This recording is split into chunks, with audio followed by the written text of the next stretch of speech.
Hello and welcome to the Ice Guys. This is the show that takes you into the world of the National Hockey League. Every game, every day, from a betting perspective. With pro sports handicappers, Ian Cameron, Alex B. Smith, and various guests from the world of hockey and sports betting. And now, here's your host, Ian Cameron.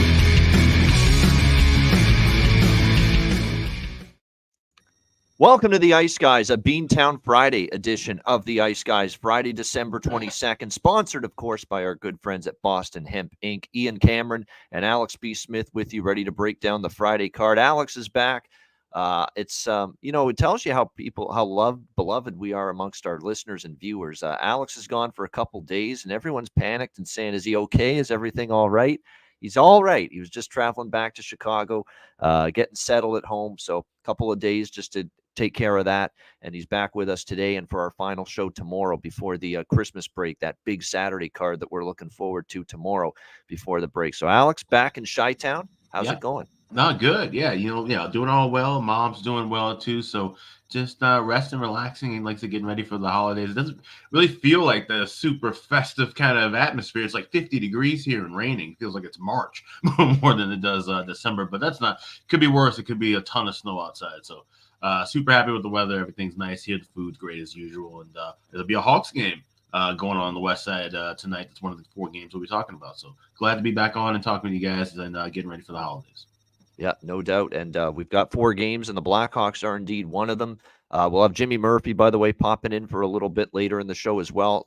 Let's look back on a busy Thursday, and it was busy. It was a very exciting slate as well. There was a lot of really, really good games, a lot of great finishes to some of these games. It was just a real exciting night of hockey overall. A lot of close games as well. We start off with the Nashville-Philadelphia game, and we look back on this, and as all of you know, we've had a really great run with draw bets, and I never envisioned betting this many draws at this point. I never thought I'd be on the draw this much between the start of the season and now. But I also didn't think we'd have at least a half a dozen teams in the NHL playing so many overtime games. And it's one after another. You've got so many teams that have played overtime games in 5 of their last 8, 6 of their last 10.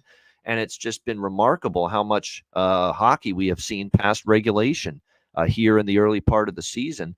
And that's just the main reason why I've ended up on all these draws lately. It's just so many teams are playing overtime hockey. And when you look at the grand scope of last night, we ended up, at least for me, and I know Alex was on the Capitals and the Blue Jackets draw. I hit a couple. I was on Washington-Columbus draw. That cashed in. I was on Montreal-Minnesota draw. That ended up cashing in for me as well. So 2 draw bets on a night like that, I'll take it. It's going to be solid profit, even just cashing 2 of them. But we were this close from hitting a couple others. And I know Alex actually had Carolina-Pittsburgh draw. That got there as well. But I was actually close to hitting more than just the 2 I got. I had Vegas-Tampa draw. Look how close that came to going to overtime. I had Nashville-Philly, Heartbreak City with the draw. 2-2 in the final 2 minutes and change when Nashville took the lead 3-2 in that game. I should have been on Vancouver-Dallas draw. I was on the Canucks instead of the draw there, but I should have been too, because Dallas is a draw magnet right now. They can't. There's not an overtime game they didn't like at the moment, and they found their way to overtime again last night with the Vancouver Canucks. That was the one that I really regret. I don't mind, missing out on the Carolina-Pittsburgh, because it was never really on my radar truly, but certainly that Vancouver-Dallas, I was thinking about it and I didn't. And sure enough, that went to OT. But you look at last night, if you are a draw betting person, and we certainly are, you had 4 games last night end up going to overtime or a shootout. And you had a bunch of others that came this close to go into overtime or a shootout. So it was one of those nights for sure in the NHL.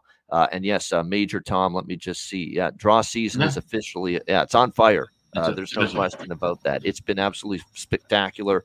And believe it or not, there's not 1 but 2. And I could have made a case for 3 of the 4 games to a draw tonight in the NHL, which we'll get to in a moment. But certainly it's been that kind of year. I mean, usually we're seeing the tight games, the OT games spike later in the season, not so soon. But it's been this way really from the early part, and especially the last month. Just lots of overtime hockey. Good win for Nashville. considering how red hot the Flyers had been, to bounce back from the game against Vancouver, go on the road, beat the Flyers 4-2. Well done by them. Pittsburgh finds a way in a shootout 2-1. Really good goaltending battle. Nedeljkovic brought his best last night. He was very good against his former team. Probably had a part in it. Kochetkov, a tough luck loss for him. He didn't play that poorly himself, but 2-1 in favor of Pittsburgh there.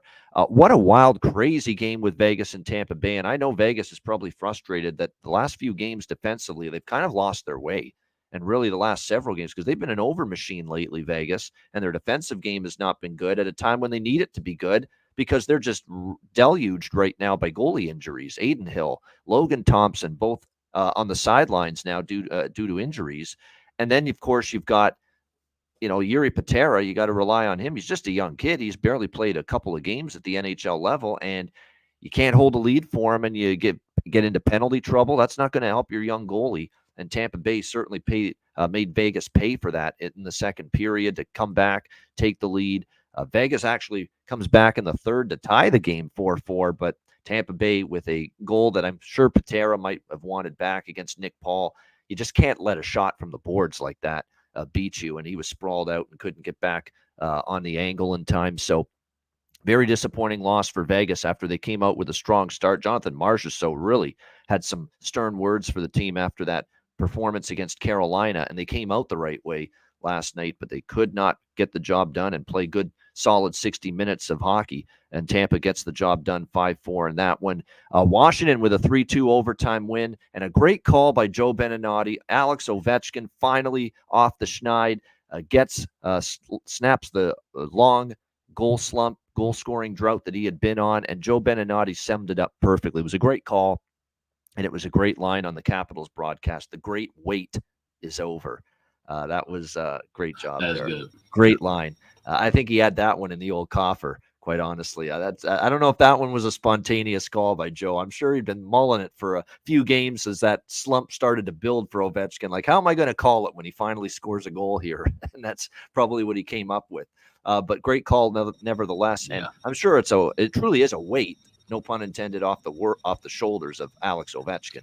To not only get a goal and bump the slump, Alex, but to do it in overtime and win the game for the Capitals. It's great to see him get off the schneid. And we'll see now. People have said, yeah, he's diminished. Yes, he's declined a little bit. He's not maybe going to be able to score at the clip he once did.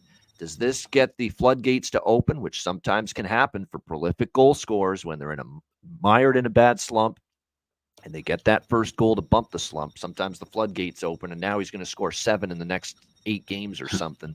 Perhaps we'll have to wait and see, but certainly a relief for Alex Ovechkin, probably a relief for the team as well, because they've been talking for weeks. We're trying to set him up. We're trying to still give him the puck, and to see it go in, it's a good thing to see for him and for the Caps. It is, and I think, if there's one guy we can rely on to go on a scoring streak after going, the longest he's probably gone in his entire life, never mind the NHL. You think he's ever gone 11 games ever in any point of his career playing hockey without scoring a goal? So this is something that, we definitely can rely on him having some kind of a bounce back in the media. I know I'll be betting on him to score a goal in his next game. That's something I would definitely have in pocket, because this is the most prolific scorer we've seen since Gretzky. And, to have this guy go that cold that long, you have to imagine that the breakout's going to be huge. And like you said, takes pressure off of the rest of that team. Every time we talk about his chase last year and him getting to get past Gordie Howe, that took so much weight off of the team once he finally did it.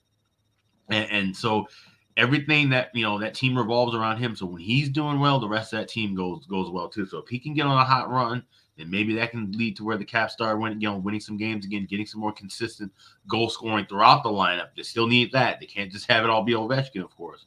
But having him chipping in now, it's a huge plus.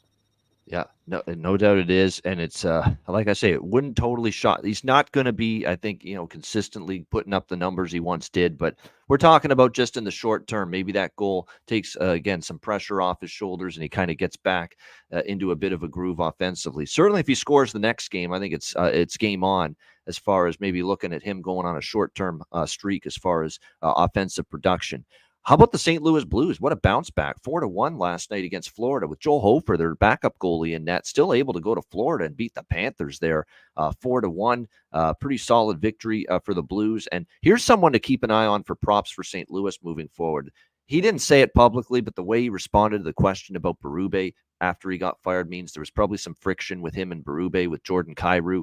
And sure enough, Jordan Kyrou, since Drew Bannister took over, he's been noticeable. He's been producing again offensively, playing like the Blues expect Jordan Kyrou to play. So he might be a prop player to look for. He also found the back of the net once again last night for the Blues in that 4-1 victory. The New Jersey Devils, they were up 3-2 going into third, and then it just crashed down around them and burned in the third period. 4 unanswered, and the Oilers win 6-3 against the New Jersey Devils. A really rough night for the Devils again in their own end, and I know our guy John Massey's been harping on it. He watches this team quite a bit.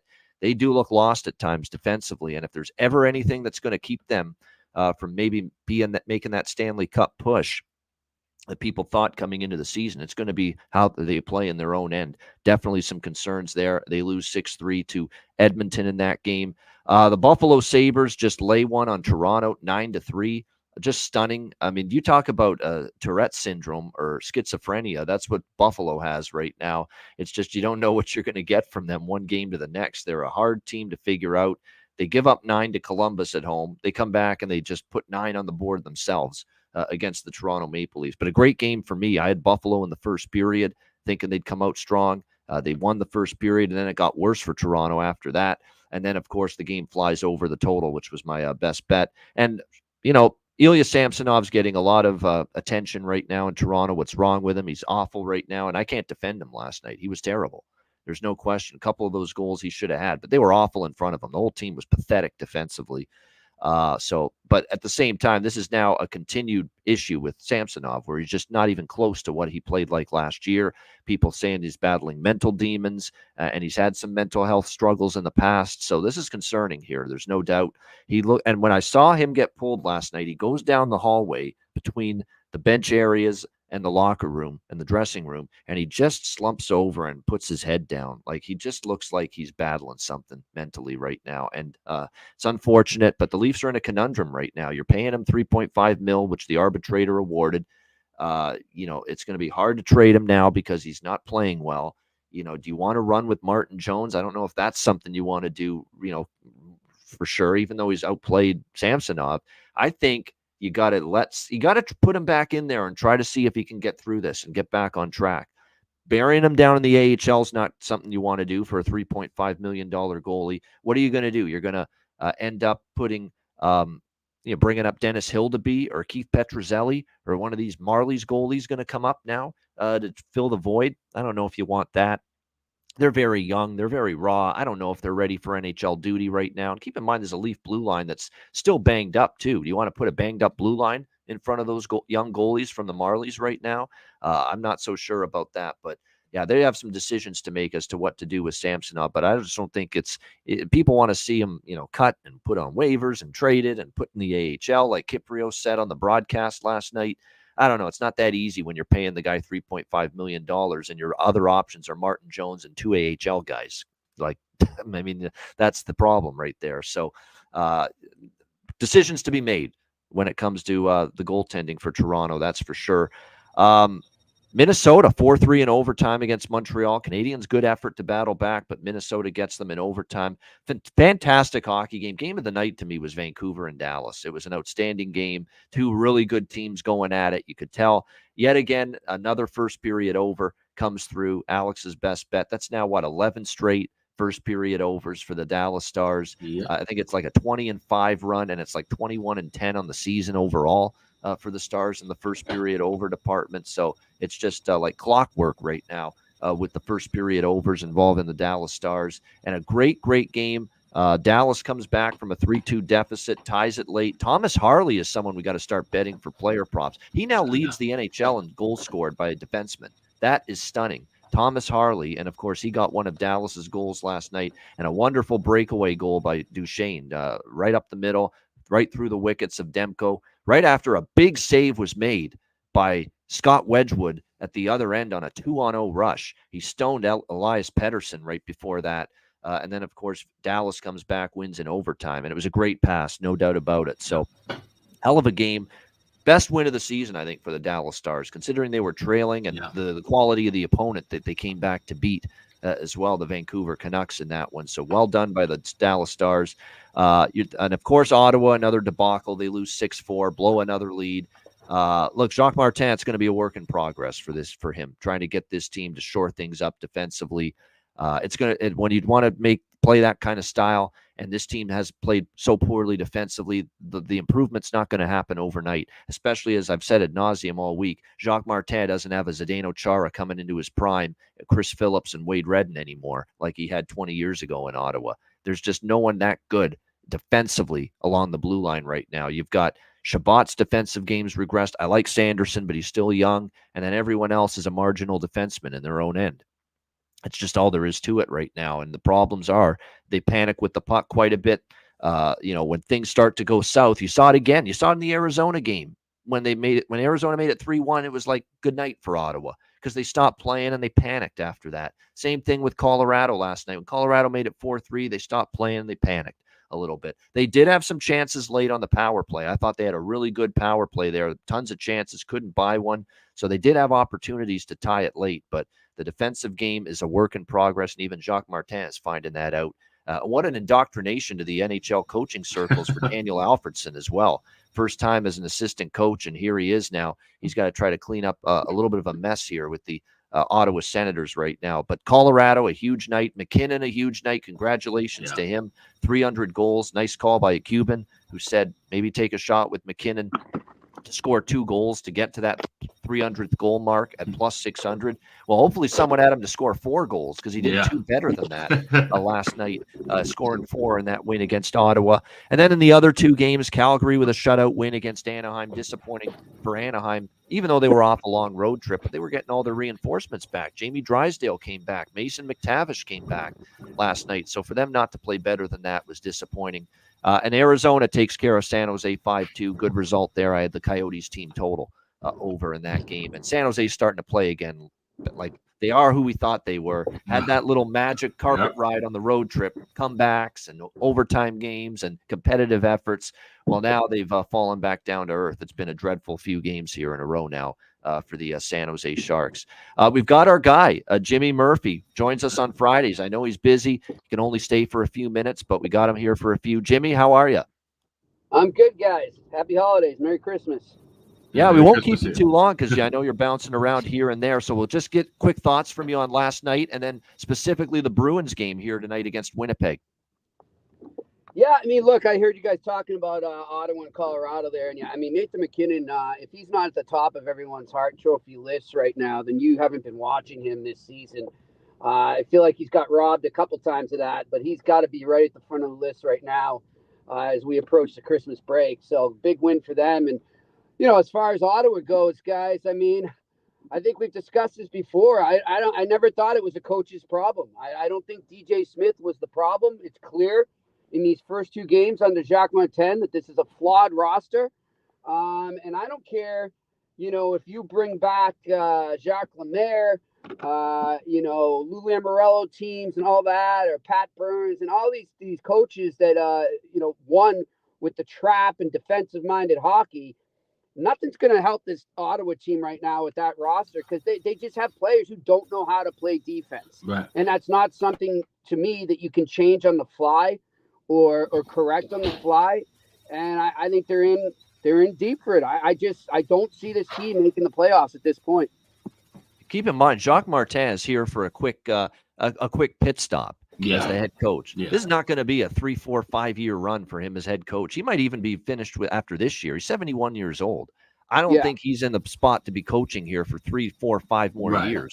This is this year, maybe next year at the most. And I think might be stretching it a little bit because I know they're probably going to be searching for a head coach search for permanently beyond this season. So he can only do so much. And you're right. The roster is just having issues now. People are writing off Ottawa. And look, it's fair. I mean, they got 22 points. Like, it's not even close. They are the worst team right now in the Eastern Conference. It's just shocking to see how far they have fallen, they are that much in the depths of the Eastern Conference standings right now. Just absolutely pitiful. I mean, they're below. Buffalo has had the most inconsistent, maddening, frustrating, disappointing Yes, they season, have. and Buffalo is still 9 points ahead of Ottawa right now. That's right. So, look, I think the only thing that could save Ottawa at this point, and I don't even know if it's too late for this, but is just a major trade. And, maybe that's what this team needs. Like, I know there's a ton of skill on that roster. I'm not debating that. And I think, they've got some of the best offensive firepower there is in the league. But at the same time, what wins cups is defense and goaltending.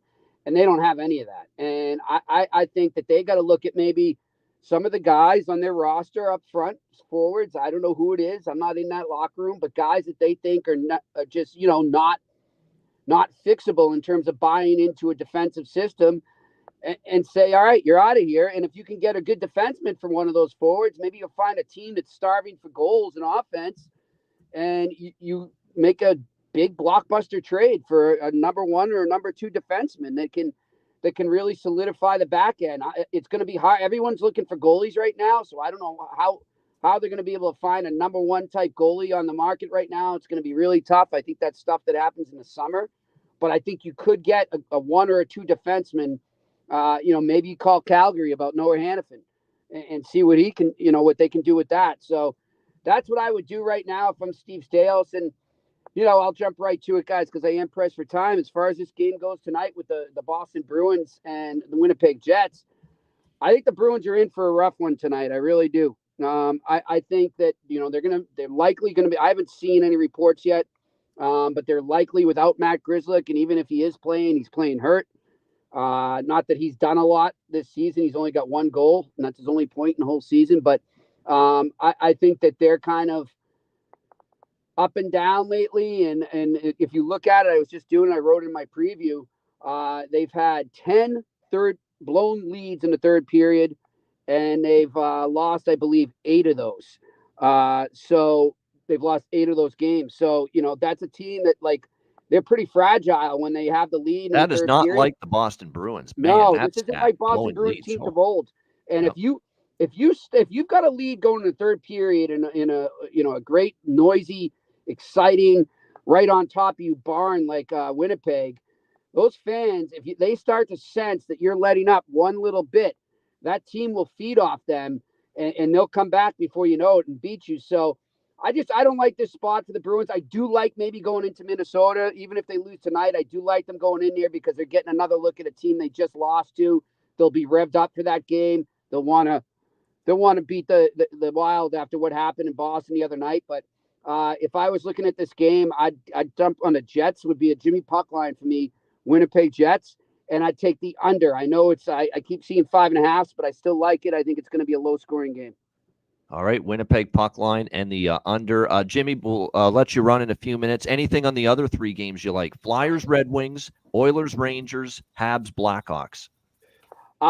Oilers, Rangers is going to be an interesting one, guys. I really like. That's one I might even like. I'll be bouncing back and forth between that and the Bruins and Jets, even though I got to write on the Bruins Jets. But I like that one. I'm gonna take a draw in that, guys. I like the draw in that game. And the Red Wings Flyers, I mean, the Flyers just shut them out, right? So the Red Wings might be up for some revenge. The Red Wings are due. I'm going to go with the Red Wings on the money line in this one. Yep, there's a few people I've talked to that even though, the form team right now in that game is Philadelphia, certainly not Detroit, but there's a lot of people saying this is a good spot with the rest advantage too, with Philly on the back-to-back for Detroit to finally bounce back. So, yep, you're not the first person to like Detroit there. Yeah, and that will be it for me, guys. All right, and nothing from Montreal, Chicago. All right, great stuff. Jimmy, just a brief appearance today, but we appreciate him checking in. Make sure you tune in to the Eye Test with Jimmy Murphy, Pierre Maguire, 3 days a week, Monday, Wednesday, Friday. Monday, Friday are pre-recorded shows. They go live on Wednesdays in the afternoon. Jimmy, just before you go, tell us about how much you're enjoying that show, and I've been watching it. It's a good watch. It's great, guys. We're having a ball, and actually, I might as well tell you now. You'll be the first to know. We don't know what the time slot will be yet. We're working that out. But we are going to go live Monday through Friday now. So we're going to be like you guys. Holy Right, shit, we're 5 days a week? Oh Yeah, my we're gonna have gosh. to get some No, advice you can from only you. work 7 days a week if you're going to be like us. Right. Yeah, That's yeah, true. that's right. So we're almost there. We're 80% of you, but no, we're gonna go 5 days a week. So Nice. we've been getting great feedback, and we've got some sponsors that would really like us to do that. That are Wonderful. interested in signing on. So we'll be announcing some news on that within the next 7 to 10 days. Kind of letting the holidays work themselves out, and then we'll set it up as we get into the new year. Along with being a great movie, it had one of the great lines, and it's absolutely 100% true. Field of Dreams. If you build it, they will come. Yeah. No doubt about it. Yeah. If you Thank you, build a guys. great show, Appreciate they it. will come. Look at us. We're living proof of that That's right. right Yeah. here. And Jimmy and Pierre are on their way with the eye test, which is a great hockey analysis show. Just breaking down, players and coaches and different things. So there it is, Jimmy. I'm going to say goodbye to him, I but know, I think yeah, his the connection signal dropped. probably He's dropped, on yeah. the road, you could tell. But thanks to Jimmy Murphy. We appreciate it. Merry Christmas as well See to you, him Jimmy. and the Murphy clan. Great stuff from Jimmy. All right, let's get to the Friday card here.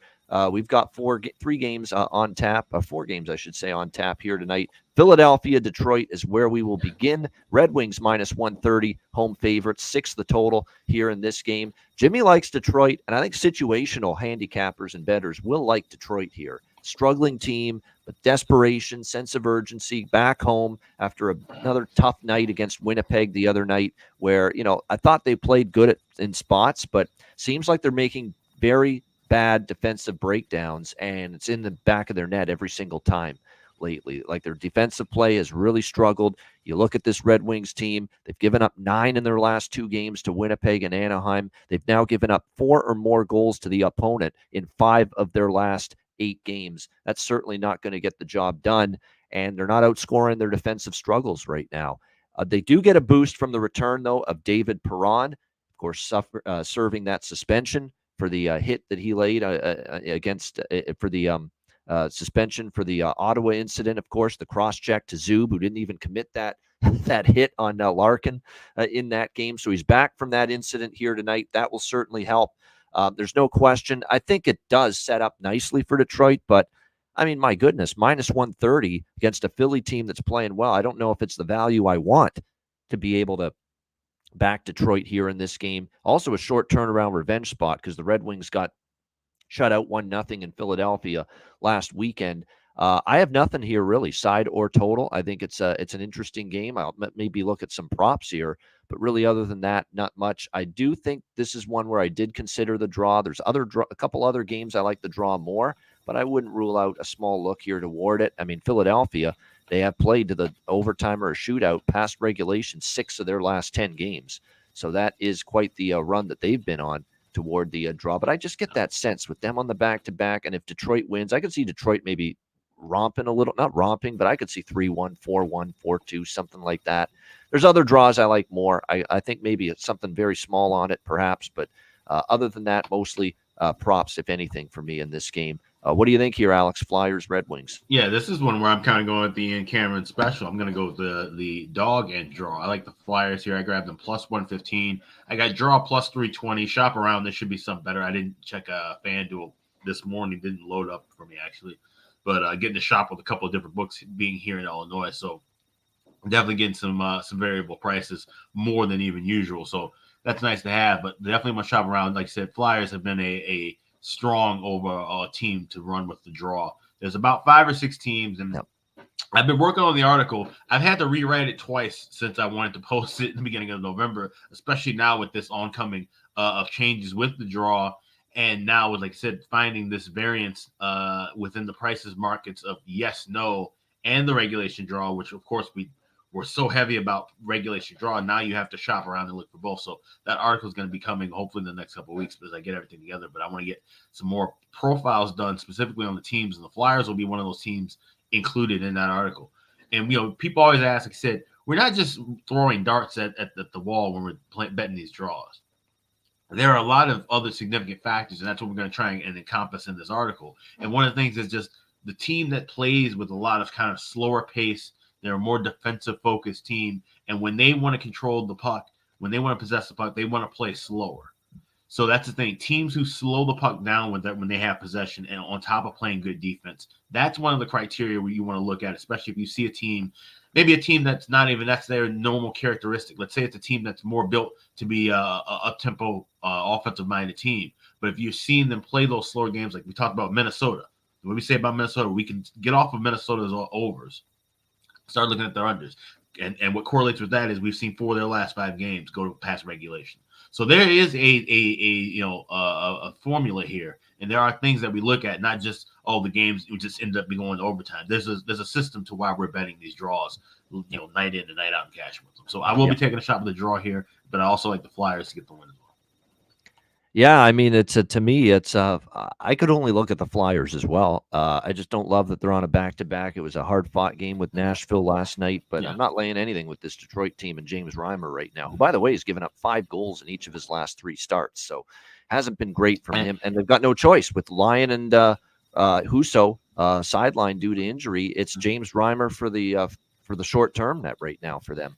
And it has to be said, with Sir Patrick Kane in the lineup, this team's only 1-7. They have not been getting it done with him in the lineup for whatever reasons right now. I know. Although he has been productive the last couple of games, but they're still not winning. It's all about wins. It's all about the team element of it, even though we've seen Patrick Kane score the other night and he's put in some points, but not getting the W's, not getting the results at the moment. With Kane being a member here of this Red Wings team. As far as props go tonight, looking at the lineup configuration for Derek Lalonde tonight, David Perron back on the third line. DeBrincat, Larkin, and Kane looks like it's going to be the top line. Veleno, Comfer, Raymond, the second line. So we'll see how that goes. I think Perron's actually a good look tonight because I think he kind of wants to make it up to his team. That was really a silly, foolish thing he did. Cross-checking Zub right in the face for that. What he thought was his hit on Dylan Larkin, which wasn't the case. And I think got to make it up to your team. You can't put yourself in a spot to be suspended for 6 games like that. So maybe Perron can get back into the lineup, do some damage here against the Flyers. On the flip side, if you're looking at anything as far as props go for the Philadelphia Flyers right now, I think Owen Tippett's a good look. Owen Tippett has 6 points in the last 6 games, 3 goals during that span as well. So not a bad option there for the Flyers as far as player props. All right, maybe the game of the night, certainly one of them. The ESPN Plus game this is, Oilers and Rangers. You'll hear Bob Wischusen, Ray Ferraro, and Emily Kaplan on the call. You've got the Rangers minus 130, home favorites, 6.5 the total in this game. You got the Oilers on a back-to-back here, much like Philadelphia, going from it's a back-to-back with minimal travel, though. You're going from New Jersey to Manhattan here to take on the New York Rangers, a Rangers team that beat Toronto on Tuesday night, 5-2. Pretty good performance from them. They were certainly a lot better than they were when they lost to Toronto at home 7-3 before that. 3 straight wins now for the Rangers going into this game. Edmonton with that 6-3 win against New Jersey last night, able to snap their 3-game losing streak. We'll see if they continue. And when the Oilers score 6 goals and they get that kind of performance last night from McDavid and Draisaitl, who both scored. I saw a stat online that the record is like 70-18 or something in the history of the Oilers when McDavid and Draisaitl have scored in the same game. So there you go. It tells you just how important it is that both of them make an impact for this Oilers team. But back-to-back for them, I don't fully trust the Oilers on a back-to-back. Do I want to lay a price with the Rangers with Jonathan Quick? I'd lean Rangers. Believe it or not, the Rangers are the money's pouring in on Edmonton. And is this just we like Edmonton winning last night and we think that, and they played a good game? Is that a product of them? Maybe they can get on a run here? Or is this just anti-Jonathan Quick sentiment? Like, what on earth is driving this number and this price here toward the Oilers like this? Like, there's no major injuries. The only injuries for the Rangers are the guys that have been out for a long time already, Hedl and Kakko, but they've been out for a while. So I have not moved on a side. I didn't plan on betting the Oilers or the Rangers in this game, especially with where the line was initially at minus 140. But the more this drops, the more I think New York is becoming appealing to me. It's down to minus 115 or minus 120 in some spots now with the Rangers, and Quick's been pretty good. I do like goals, though, tonight. I do like over 6.5. That is the bet I made here on this game. I think definitely you look at this matchup, we've seen a lot of pace with the Oilers and the Rangers. We've seen some crazy scores too: 7-5, 6-5, 4-3, 5-4 in 4 of the last 6 games. Rangers, I don't want to say they're not morphing into an over team yet, but their offense has been really good of late. Going back to the beginning of December, the Rangers in their games they played 9 December games. The Rangers, they have scored 3 goals or more in 7 of those 9 December games. So they have been a pretty consistent offensive team here of late in the month of December, the New York Rangers. So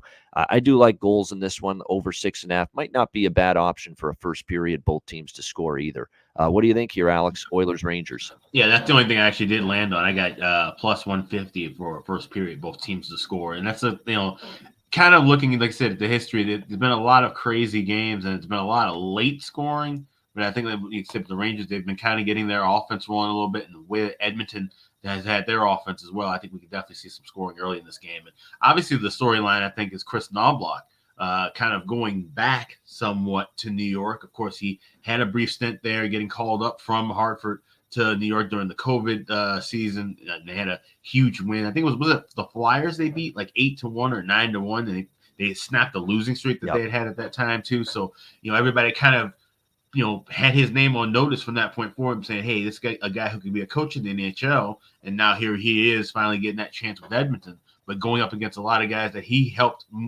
along the way with Hartford over the last 3 years. So I'm sure that'll be an interesting thing to see. So the matchups will definitely be something to note, because he's kind of gotten his own scouting report on some of these Ranger players, just kind of seeing them over the last couple of years.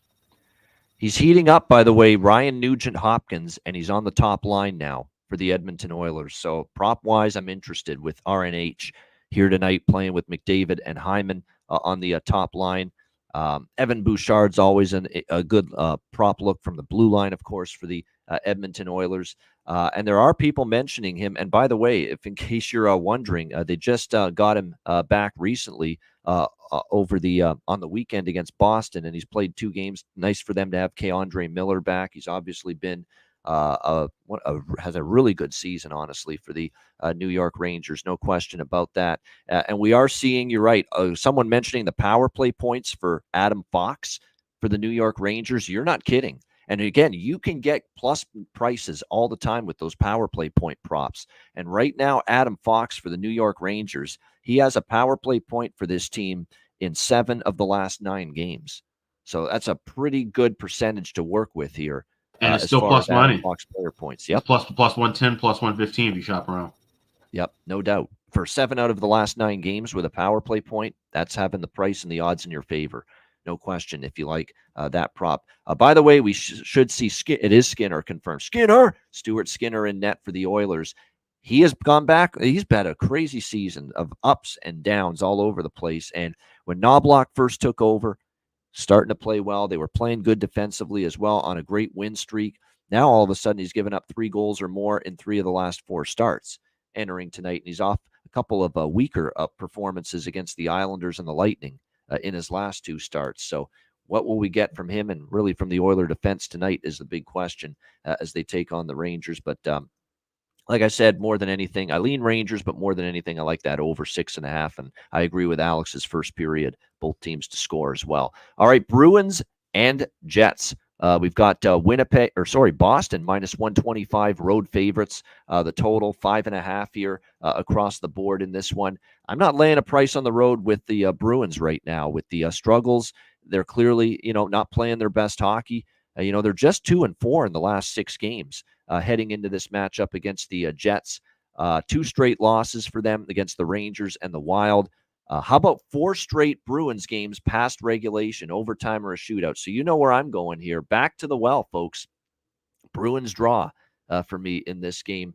Makes sense. You've got Allmark and Hellebuck expected to be the starting goaltenders tonight. Actually, it might be Swayman for Boston, but both guys have played well this year. So to me, it's not really a big deal which goalie it ends up being for the Bruins. It is Hellebuck for the Winnipeg Jets. Winnipeg bounced back strong after losing to Montreal in overtime. They get back on track and beat Detroit 5-2 the other night. Definitely, I think I actually am close to betting Winnipeg here as well. The plus 105, I'm interested in that a little bit. I'll probably add a little Jets plus 105 To me, this is a pretty disrespectful price for the way Winnipeg's been playing, especially on home ice and with the Bruins struggles lately as well. But I like the draw in particular. And again, shop around. Just make sure you get the best price you can. But more often than not, you're going to get the best price for these draw bets over at FanDuel, which continues to be the place which gives us the good prices with the draw. And you can find that in this game, a pretty good draw price as well in the plus 350 range with the Bruins and the Jets draw over at FanDuel. Alex, what do you think here, Bruins, Jets? Yeah, I'm on the draw. Like I said, I got up this morning, grabbed that at FanDuel, plus 350. Like I said, just rolling with that now with the Bruins. We've been on a couple of these. And like I said, once again, it's a team where when they control the puck, when they possess the puck, they want to play at a slower tempo. They're more of a possession team. They're not going to be firing off 45, 50 shots like a Carolina. So that's something that's really helping in our favor. They're getting good goaltending, as you mentioned, from both Ullmark and Swayman. That's another component of that factor. And they're playing a good team. They respect, a team like Winnipeg that's won 7 of the last 9. Played them tough. Boston has won 6 in a row. So the Jets are going to come in hot in this game and know, hey, this is a team that has dominated us over the years. We need to play better and play tough at home. So this game screams draw to me. And that's a good price to get it at plus 350. Yep, definitely. That's my primary bet here with the Bruins and the Jets is the draw. How can you not ride it? 4 straight overtime or shootout games involving the Bruins, and they're playing a lot of close ones right now. I could see that being the case here again tonight. As far as props go, I mean, with Gabe Vilardi, I've said don't just look at goal props right now with Vilardi. Look at the over 1.5 points, and you can consistently get that at around plus 300 or plus 400 right now. Gabe Vilardi over 1.5 points because he has 2 points or more in 3 of the last 4 games for the Winnipeg Jets. Now, tonight could be different because you are playing a stingy Bruins team that's capable of, making it difficult to score, can get good goaltending. They're still a pretty good penalty killing team, although not nearly as good lately. So maybe the over 1.5 points, keep it a small bet tonight just based on the opponent. It's not like you're playing a Columbus where they're just going to go up and down and give you all kinds of chances. That's not going to be the case with Boston. So maybe be a little bit smaller with the bet size on the Vilardi over 1.5 points, but certainly I wouldn't argue with it. And the overshots prop, anything Vilardi, goal, assist, overshots, over points. He's just been on fire here for the Winnipeg Jets. He had a slow start when he first came back for a few games following his return from injury, but he's got it going now. That is for sure. And then you've got Cole Perfetti on the Boston or on the Winnipeg side as well. Worth a look. You've seen him, produce. He's got points in back-to-back games for them. And then for Boston, they just got Pavel Zacha back in the lineup in his top line center role for them. Maybe worth a look as far as props go tonight as well. Coyle has started to slow down a little bit for them. They need that secondary offense right now. Haven't always been getting it lately, but we'll see how it goes here tonight. And yes, Pastrnak has done well against the Jets.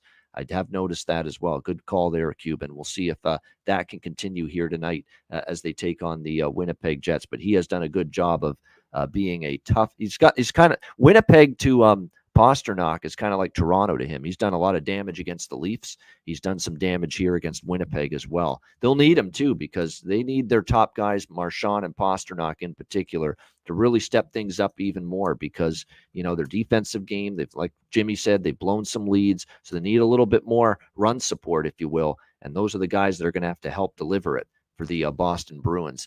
All right, the final game of this Friday card, it is in Alex's backyard. Alex's neck of the woods, Chicago for the Canadiens and the Blackhawks. We've got Chicago minus 115 home favorites, 6 being the total in this game.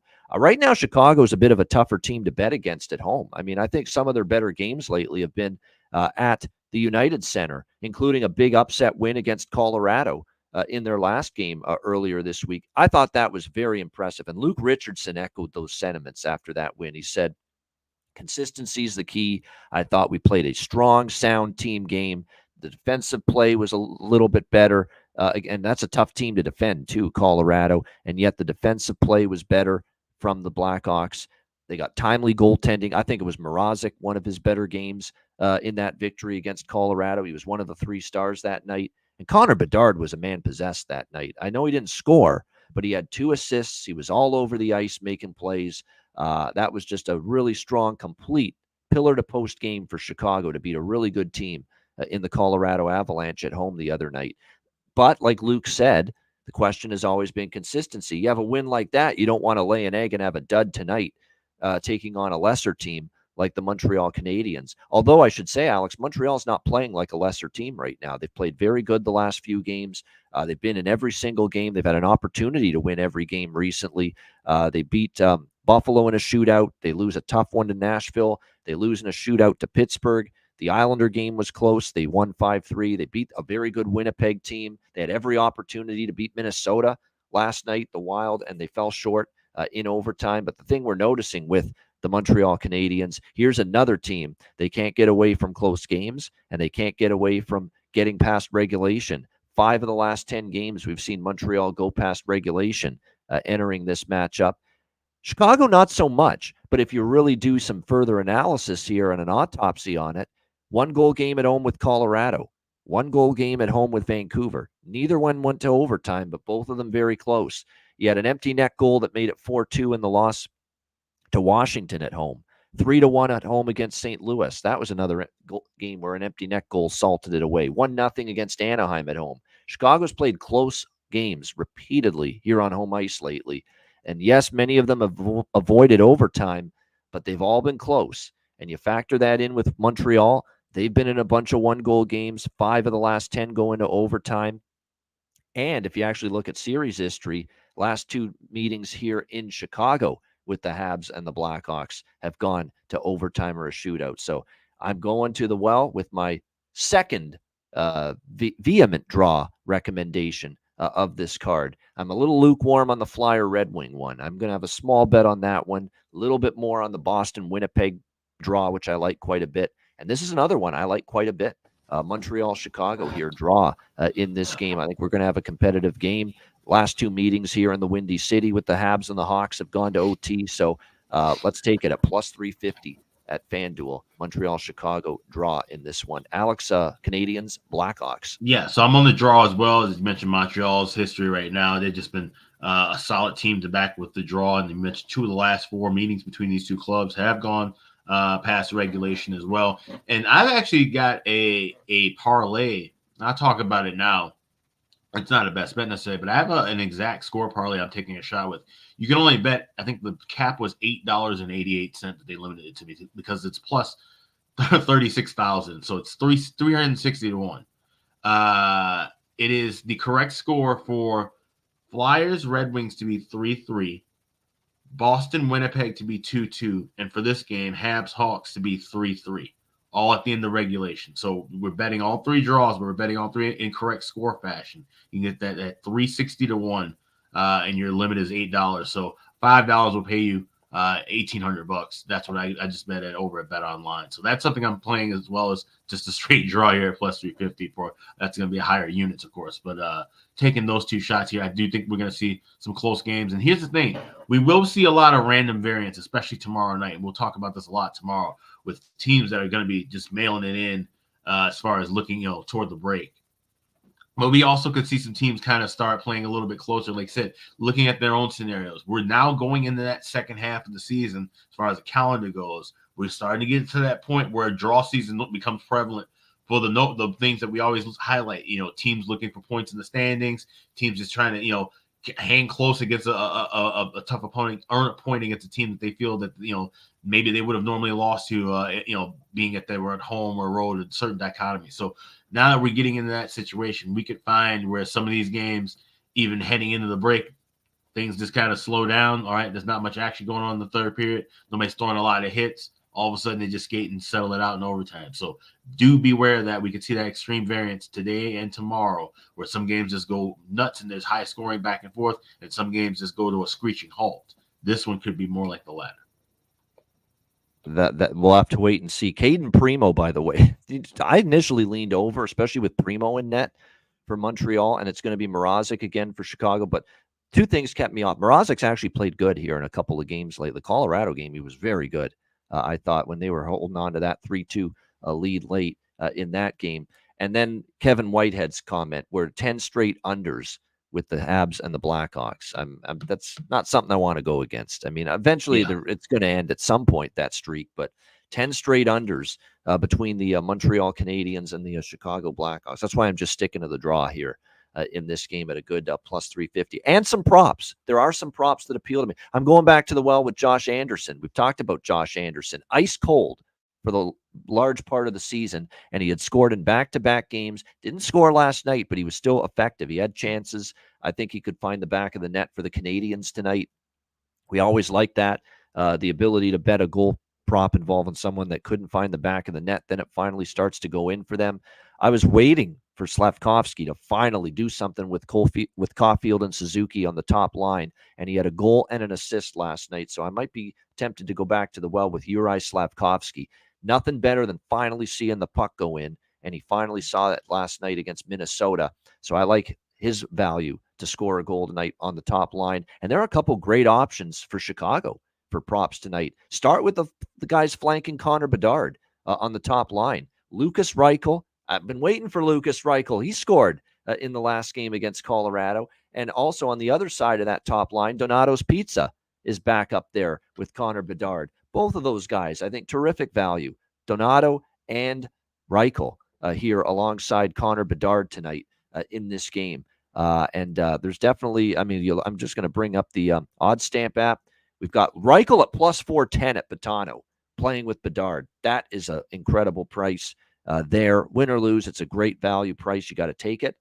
And even Donato, not nearly as good, but you can still get plus 320 DraftKings, 320 BetMGM, 355 at Betano. So still a very good price on Ryan Donato as well. He also scored one of the goals against Colorado in Chicago's victory the other night. And again, playing alongside Bedard, who can set you up as good as anybody, right? And he's only a rookie, and I'm still comfortable saying that, Alex, that he can set up a teammate or a line mate as good as anybody with some of these plays that he's made and passes and the vision. Just been outstanding. So while we like Bedard sometimes to score a goal, I find he's been more than comfortable saying, you know what, I don't mind facilitating right now. And he's got two guys that can finish when set up perfectly, like Lukas Reichel, like Ryan Donato. So I think both of them are a good look for player props tonight, Alex, in this one. No, I absolutely agree. And Ryan Donato, that's one of those people that I'll be talking about in a little bit. But as you mentioned, this is just, one of those, spots with Connor Bedard where, like I said, that's what you want to see him grow and evolve with right now. Not just being the focal point and, taking all the shots and getting the goals, but being part of the team, including everybody in, moving the puck around, taking that pressure off of yourself, and also finding when other guys are open because everybody's zeroing in on you. So for him to have that already in his repertoire this early into his career, that's a great time.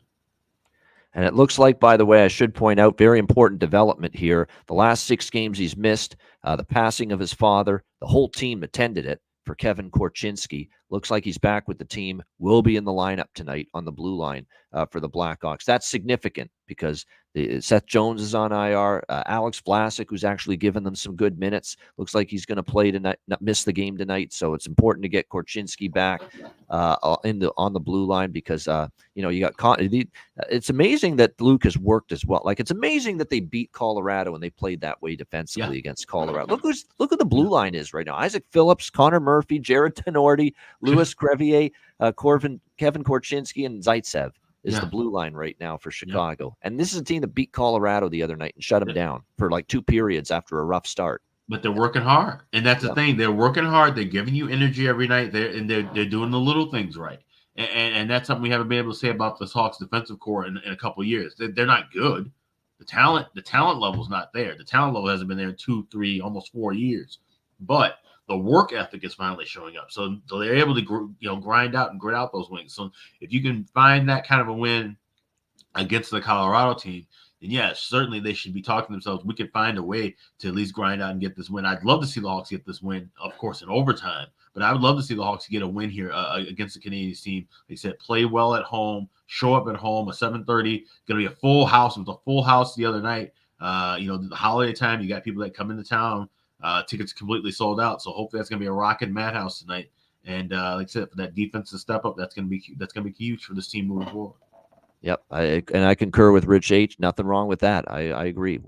Bedard assist plus 120 might be a good prop as well, because we do think he's probably even a greater chance to set up a line mate even than score a goal himself right now with the way he's been playing of late here in the last few games for the Chicago Blackhawks. All right, great stuff. That is the Friday card. Shout out to everyone watching and listening to the Ice Guys show. Hit the like button. If you're watching on YouTube, over 200 live viewers. And a reminder, patreon.com/Ice Guys. Now's your time to sign up, because the bonus content for members only, for Patreon subscribers and members only, is going to ramp up in the new year.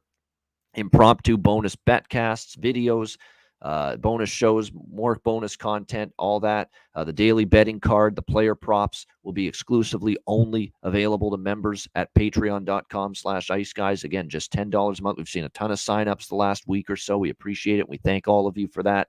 And believe me, it's going to be well worth it in the new year. We got lots coming your way. Patreon.com/Ice Guys, just $10 a month. And also, again, get your Ice Guys gear and merch, iciguys.myspreadshop.com. Yeah, I mean, you got to get ready for the new year now. Of course, we waited way too late to get it for Christmas, but obviously we got tons of stuff, and we got tons of new merch as well. You guys been cashing in draw season. We got all the new draw season 2.0 merch. We got the Tylander stuff, the Welcome to Draw Island stuff as well. So you can grab all of that at iciguys.myspreadshop.com. Absolutely. And rolling with our great themes of winning draw bets right here on the Ice Guys show. So great new stuff to pick up there. All right, let's go to the bargain bin and I get our bargain bin special of the night for this Friday 4-game slate. Alex, we will start with you. What have you found from the bargain bin that appeals to you on this Friday slate? Yeah, just hanging out over on the west side. We're going with Ryan Donato, as you mentioned, moving up to that top line. I said he's got some great chances, and just been seeing him getting to the front of the net more often. And I've noticed now, and I was wondering, why do we keep seeing him shifting around the lineup? But it's not that he's being demoted when we see him playing on his third and fourth line. It's just that he's just there to give a little bit more energy, a little bit more offensive grit to those bottom lines, trying to give a little bit more depth to Luke Richardson's lineup. So I think he's going to be able to cash in tonight. So I like him. I got him at plus 320, like you mentioned, over at DraftKings. That's my bargain bin special. That's hilarious that Alex has Ryan Donato for his bargain bin special of the night, because I chose mine before the show started. My bargain bin special of the night, Alex has got the left wing side on the top line with Connor Bedard covered. I've got the right wing side alongside Connor Bedard covered. I'm going with Lucas Reichel here tonight for my bargain bin special of the night, plus 410 at Betano, and even in other books you can get plus 360. DraftKings 360 is at MGM, 370 at FanDuel. Great price for Lucas Reichel, who ended up getting off the schneid, of course, last game playing with Bedard against Colorado, found the back of the net. Plus 410, Lucas Reichel for the Chicago Blackhawks. And again, Caden Primo, a situation where we think that they're going to be able to produce offensively tonight a little bit. So Lucas Reichel plus 410 for my bargain bin special of the night. All right, we got best bets coming up in just a moment, but before that, we got to hear from our Friday sponsors, the Beantown Friday sponsor of the Ice Guys show, Boston Hemp Inc.